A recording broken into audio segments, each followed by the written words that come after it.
Morning po, good afternoon, good evening. Ito na po, November 9. Ito na yung si Bagyong Yuan, mga kababayan ko. Medyo pabugso-bugso ang hangin. Naman, nasa may part na kami ng Laguna, Calabarzon, yan. Oh. Dito sa Armani Tree. Ito, yung durian. Ayan ang hangin, oh. Ayan, oh. Medyo malakas-lakas na ng ano. Ang pinaka-main nito madaling araw ng Lunes, Linggo ng gabi. Ayan, oh. Malapit kami sa may bundok ng Makiling. Siguro mga 3 kilometers lang ang layo. O mga 5, ganun. Sa ngayon medyo mahina pa.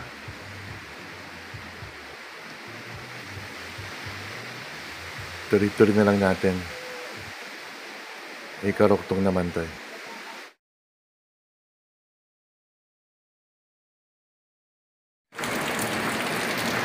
Ayan mga kababayan ko, mag-aalas 4 na, 3:35. Badyos to, ayan, hindi masyado mahangin pero ang sabi daw ng Pag-asa, gabi ng Linggo or madaling araw ng Lunes daw, doon talaga mag-intensify si Yuan, mga kababayan ko.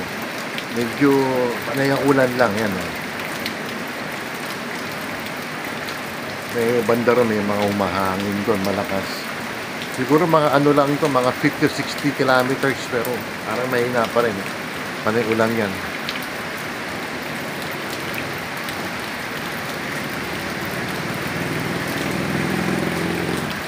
Sana panay ulan lang, wag ng hangin. Yung sa Catanduanes, saka Camarines Sur, medyo may kalakasan na yan, no? Pabugso-bugso mga kababayan hangin. Ayan, no? Oh, ayan, oh. Mga 60 kilometers nga yan. Kasi doon, mamayang gabi raw, mga 150 raw. Kilometers per hour, ayan, oh. Bugso-bugso yan, oh. Gusty winds ba?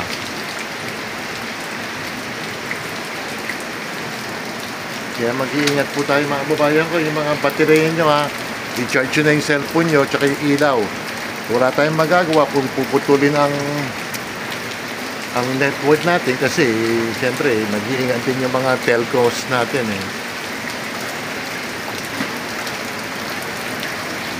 Kung may mga sasakyan kayo, iparada nyo na mabuti. Mahirap na.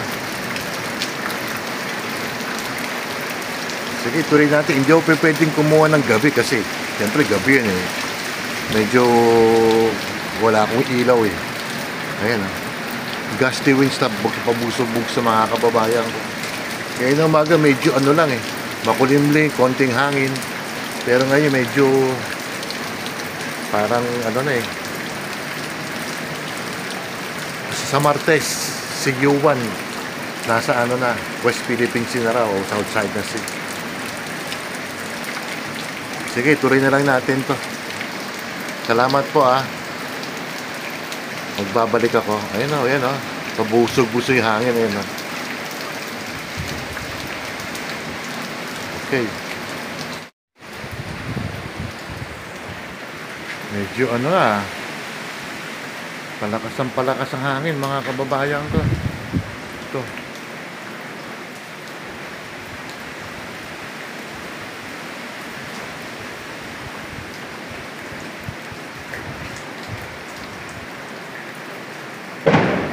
What's that? Sa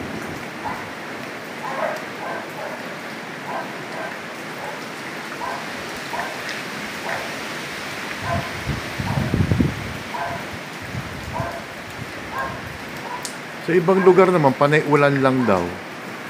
Sabi. Mga kaibigan natin, mga YouTuber din. Ayan. Parang ito, nakikita niya yan. Parang maliit. Paanan ng Makiling ata ito yung bundok na yan, paanan yan. Pero mataas siya, no? Marami siyang puno, kaya medyo ligtas kami dyan sa may ano rin dito, may portion din na nagbabaha. Kaya lang di masyado. Siguro nakikita yung gate na yung puting yan. Ayan o, yan. Yung kapitbahay namin, tapat namin. Hanggang doon sa may dulo, no, sa paanan ng gate nila nagbaha. Yung panahon ni Christine, yun lang. Meron pa bang darating na bagyo? Ano ba yun? Sana tama na, Lord. Para masagana naman kahit na mahirap ang buhay ngayon. Kasi mga nakaraang Pasko, di ba? Dahil sa malam bilihin. Yung sa araw, kailan ba yun? Biyernes ata yan. Daming tao sa grocery. Yung iba, nagpa-panic buying. Wala naman pa kami maibaying. Panay panic lang eh. Ayan, oh. Dako, meron palang puno ng... Ayan, oh. Lakas, oh. Oh my God. Sana mawala ang net sa atin. Ayan, oh.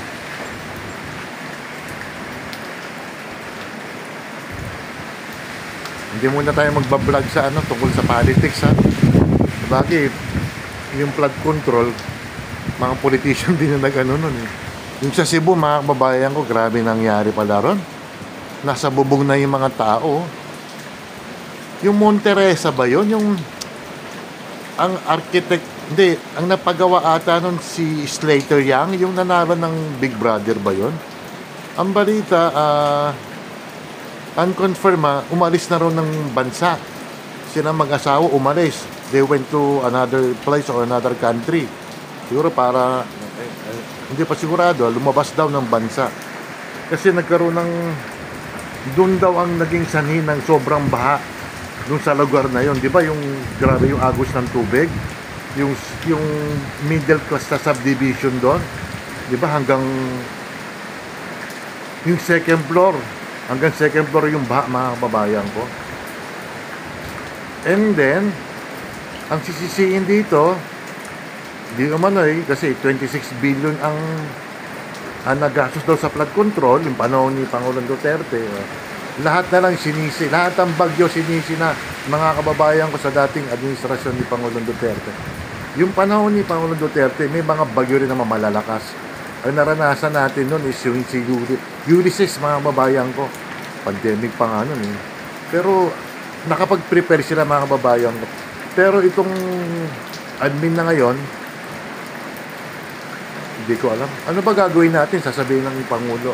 Ano gagawin ko? Diba? Sana naman hindi natin talaga maalis ang yung galit at saka yung pagsisisi, mga kababayan ko. Hindi maganda talaga yung, para sa akin, hindi maganda yung pamamalakad ngayon.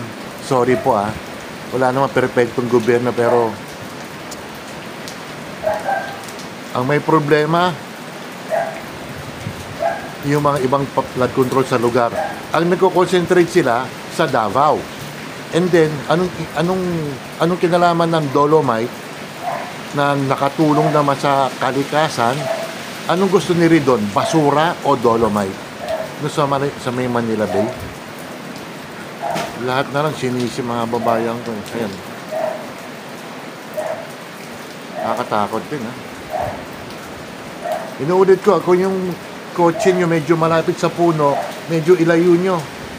Kasi ayan na, ang lakas pabugso-bugso talaga Kasi yung iba, pinaparada sa ilalim ng puno, may bagyo nun. Ayun, may naputol na sanga. Nabaksakan yung kotse, mga kababayan ko. Sige, tutuloy natin ito. Napakalakas din, Kung mahina pa nga pero ayan. Sige po.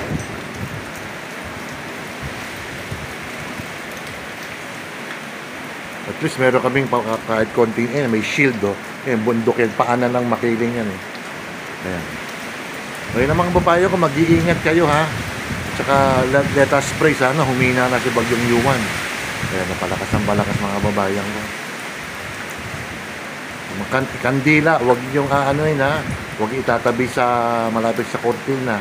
I-charge ang mga rechargeable ng ilaw. Sana may imbak kayo kahit konting pagkain, dilata, yan, mga sardinas, corn beef. Sige. Meron akong iba vlog itong after this bagyo. Hindi ko malaman. Pasikat pa kasi. Na-elect na nga eh. Ayun lang mga babayan ko. Pag-like and share lang ha. Paki-subscribe. Salamat po at mag-iingat kayo and God bless sa inyong lahat.